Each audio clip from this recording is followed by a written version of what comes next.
Boa noite, nós estamos no canal Força Educação e hoje eu quero especialmente conversar com vocês sobre o fenômeno da autoagressão infligida, também conhecida como automutilação, e também em algumas literaturas médicas chamada da automutilação não suicida.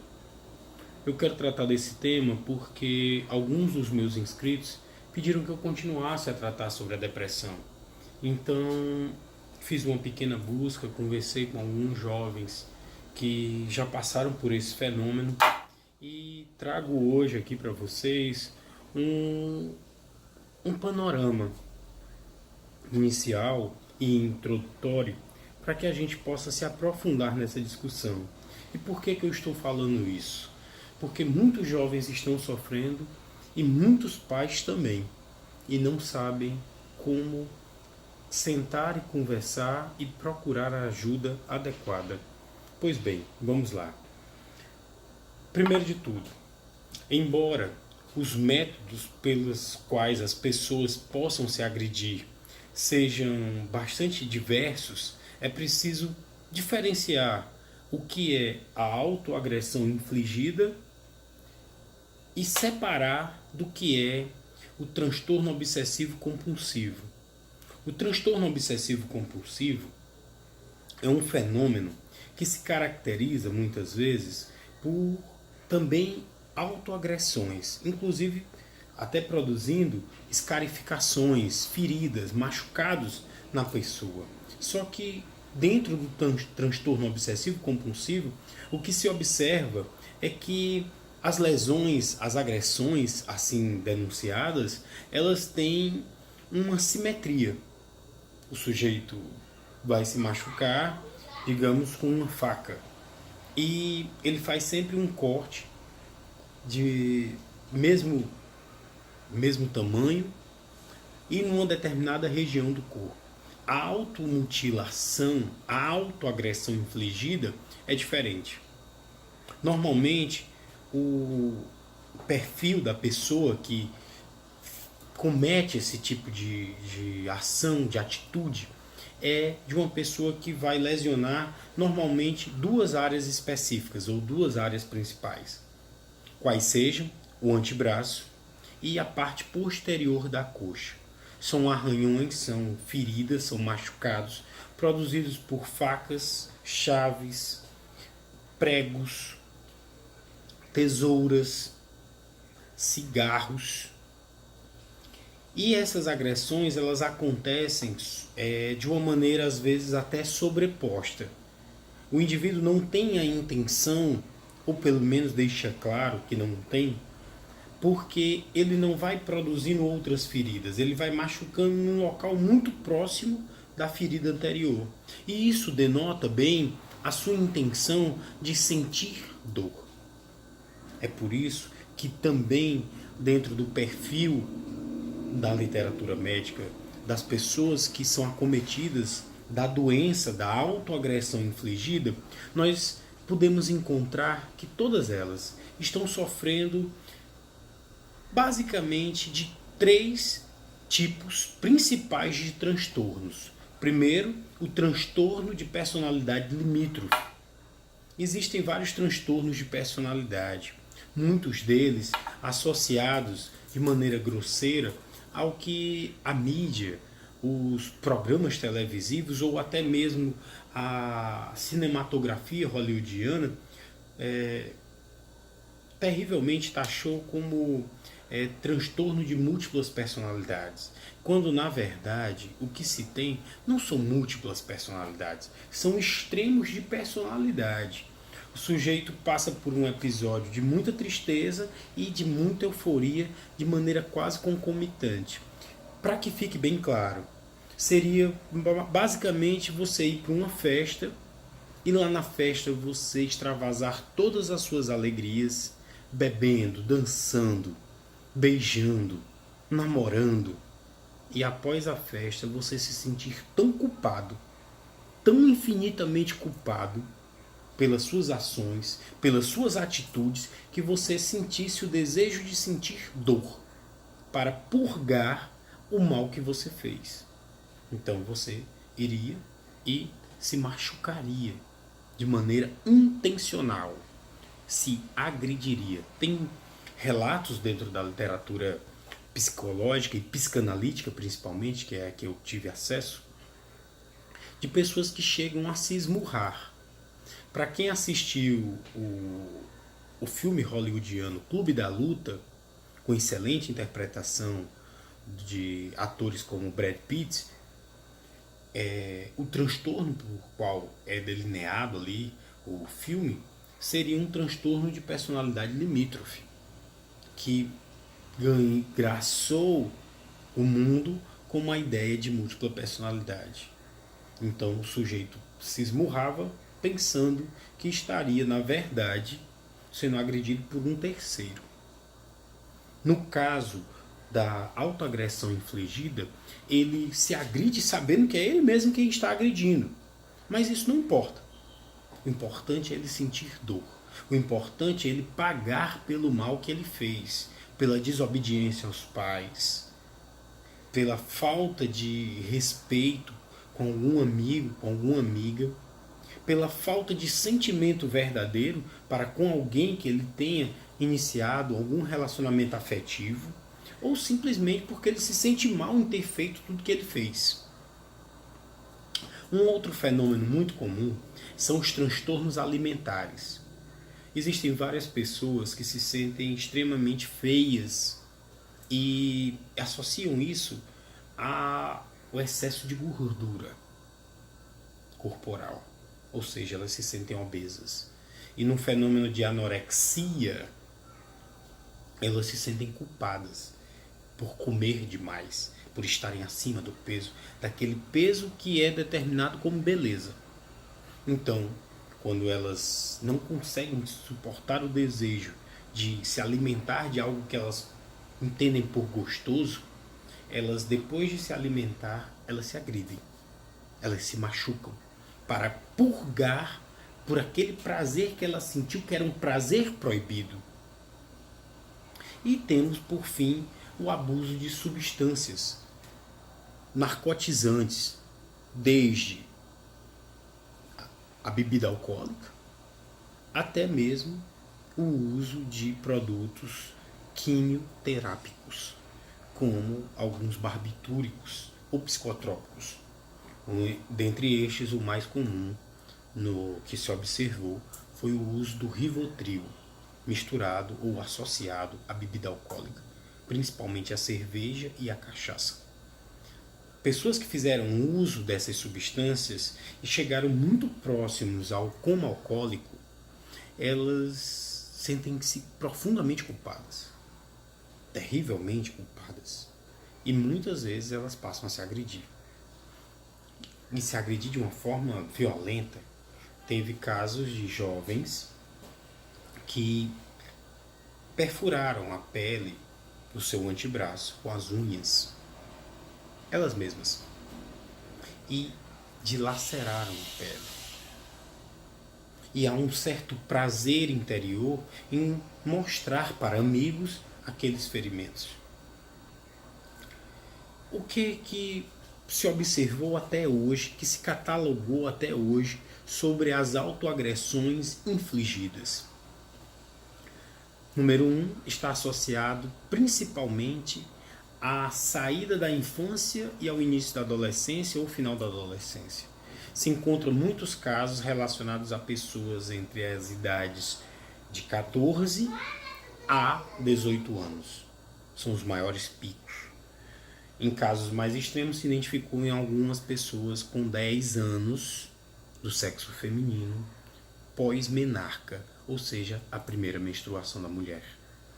E no caso mais distante, se identificou algumas jovens de 24 anos que também passaram por esse fenômeno.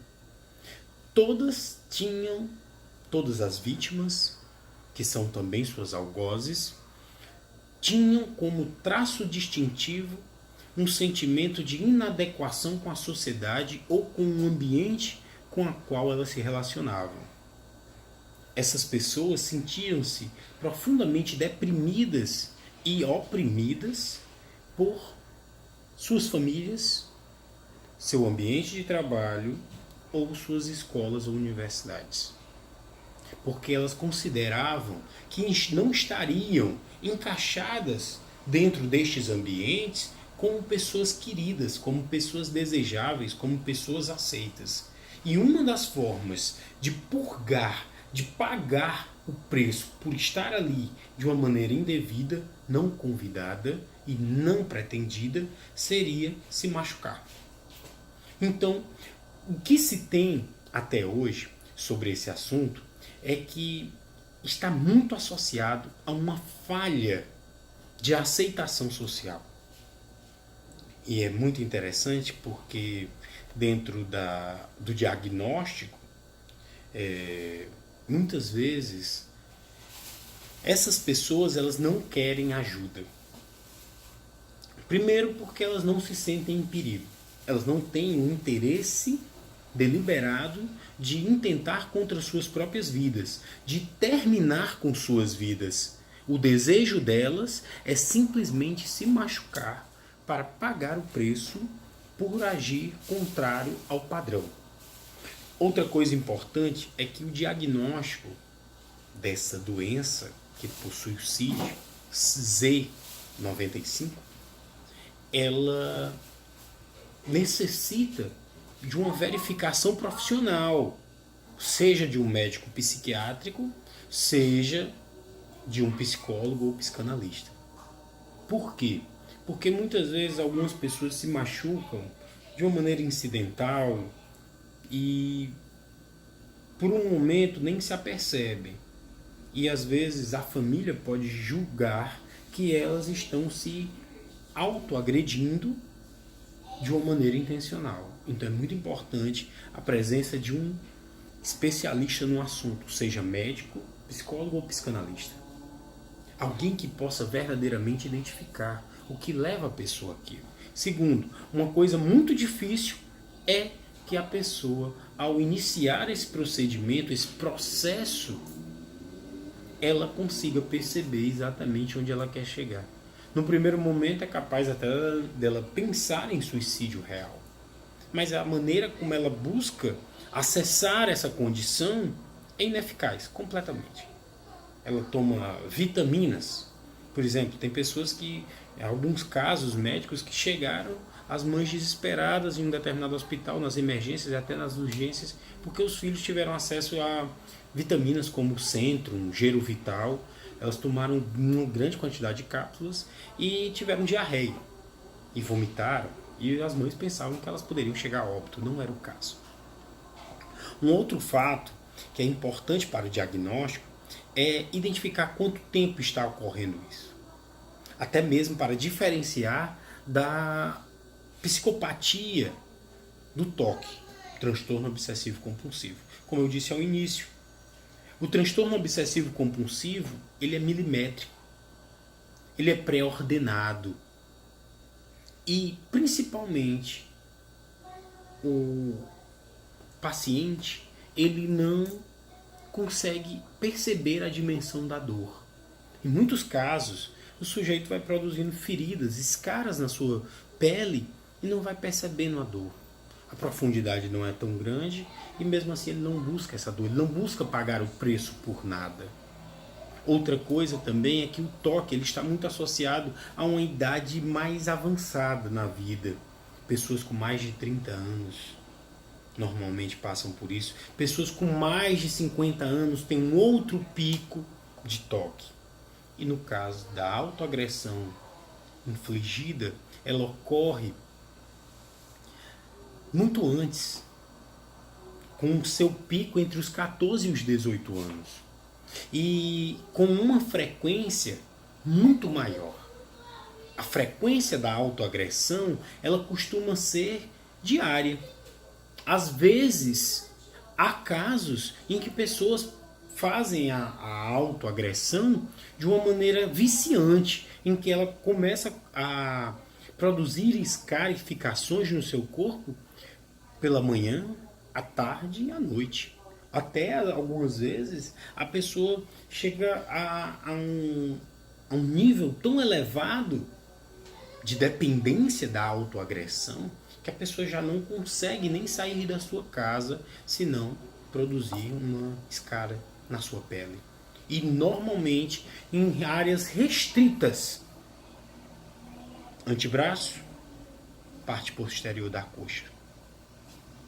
Um outro fato muito importante é você conseguir identificar ou fazer com que o paciente fale se ele está disposto a passar pelo tratamento. Porque o tratamento não vai ser rápido, breve e muito menos indolor. Não para uma pessoa que está passando por um problema de transtorno psicológico ou psiquiátrico. Por mais que não seja tão elevado como o transtorno obsessivo compulsivo, mas é um tipo de transtorno muito sério. Muitas vezes associado a distúrbios alimentares como a bulimia e a anorexia. E que você só vai conseguir chegar a tratar da autoagressão se você tratar antes esse transtorno, esse distúrbio alimentar. Hoje você encontra muitos rapazes que praticam musculação, vigoréxicos, passam o dia inteiro malhando, 2, 3, 4 horas por dia malhando, e não conseguem enxergar o efeito dessa malhação toda. O braço não cresceu quanto eles queriam, não aumentou, às vezes não dilataram o suficientemente para serem vistas a uma certa distância. Então eles se machucam também, intencionalmente, por não terem obtido o resultado pretendido.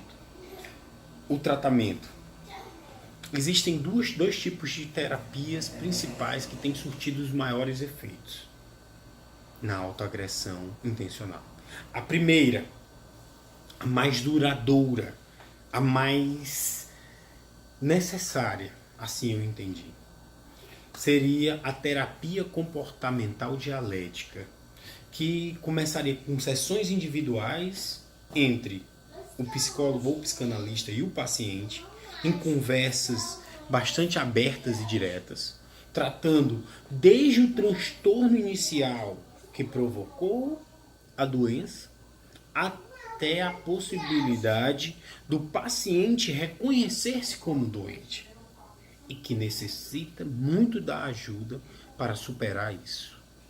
Entendendo inclusive o paciente que ele não quer a sua morte, mas que simplesmente ele está viciado em sentir dor por se sentir culpado por algum fenômeno na sua vida.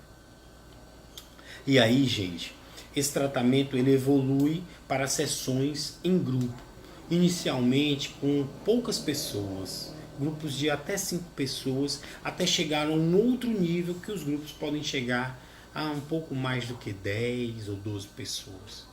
E sempre buscando extrair delas a dimensão necessária para perceber que a vida em sociedade ela é uma vida necessária e que, embora não consigamos atingir todos os objetivos esperados pelos outros à nossa volta, isso não invalida a nossa vivência, a nossa experiência. Por fim, o segundo tratamento mais eficaz que nós encontramos é o tratamento da terapia de regulação emocional. Ela acontece eminentemente em grupo, onde você vai colocar pessoas em estágios diferentes da doença, da autoagressão infligida. E, a partir disso, você vai extraindo dessas pessoas os seus depoimentos e fazendo com que os outros que vão entrando no grupo consigam se sentir também interagindo com estas que dão um depoimento e forçando com que elas paulatinamente se sintam à vontade para dar o seu próprio depoimento. São sessões muito parecidas com as sessões do AA, só que com limitação de pessoas e limitação de sessões. Normalmente se vai até 14 sessões, podendo chegar até 21. E as sessões são geralmente semanais. Todas as semanas, num determinado dia, num determinado horário. até para dar segurança ao paciente. Espero ter ajudado a esclarecer um pouco mais sobre essa terrível doença que tem acometido a nossa juventude e me colocar à disposição para dar uma profundidade maior sobre o assunto.